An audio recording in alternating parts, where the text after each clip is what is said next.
Hi friends, Srikanth కొడుకు Roshan, Anaswara Rajan hero హీరోయిన్లుగా నటించిన ప్రదీప్ అద్వైతం దర్శకత్వం వహించిన ఛాంపియన్ సినిమా ఈ మధ్య రిలీజ్ అయింది. ఈ సినిమా ఎలా ఉందో చూద్దాం.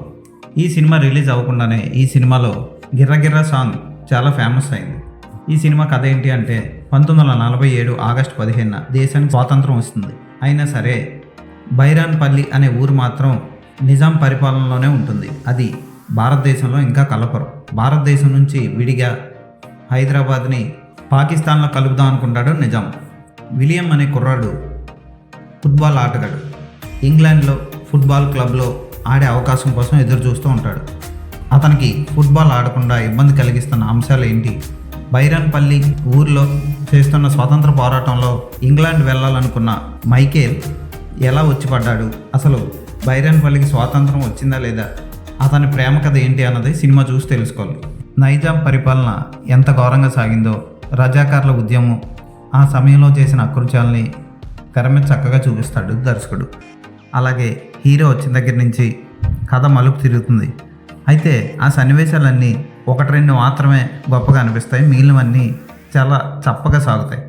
హీరోయిన్ క్యారెక్టర్ కూడా భారతీయుడి సినిమాలో హీరోయిన్ చేసే పనిలా అనిపిస్తుంది. ఇంటర్వెల్ ఓకే అనిపిస్తుంది అంతే.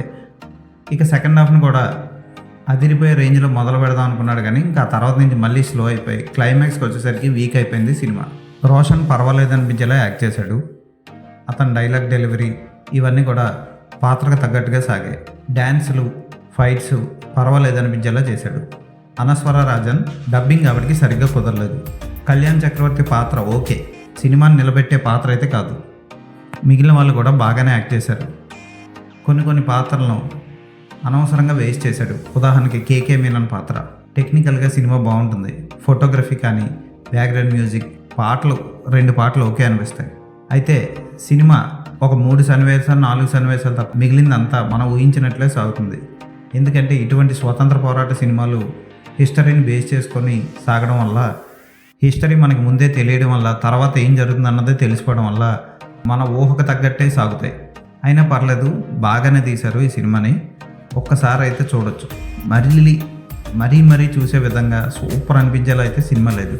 ప్రేక్షకుడు చాలా సన్నివేశాల్లో బోర్ ఫీల్ అవుతాడు. సాగింది సినిమా బాగా డ్రాగ్ ఉంది అన్న ఫీలింగ్ కలుగుతుంది చూసేవాళ్ళకి. ఈ సినిమాకి నేను ఇచ్చే రేటింగ్ 2/5.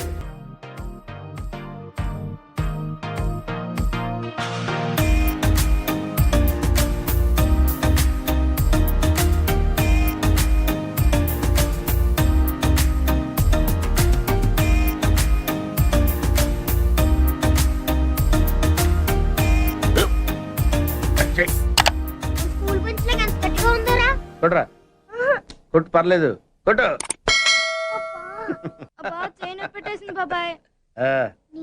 ఏంటి నువ్వు కొడతావా? కమా బీట్ మీ యార్. వాణ్ణి నేను కొట్టడం లేదమ్మా, వాణ్ణే నన్ను కొట్టమంటున్నాను. నువ్వేం కంగారు పడక్కర్లేదు. అడుగుతావేంటి?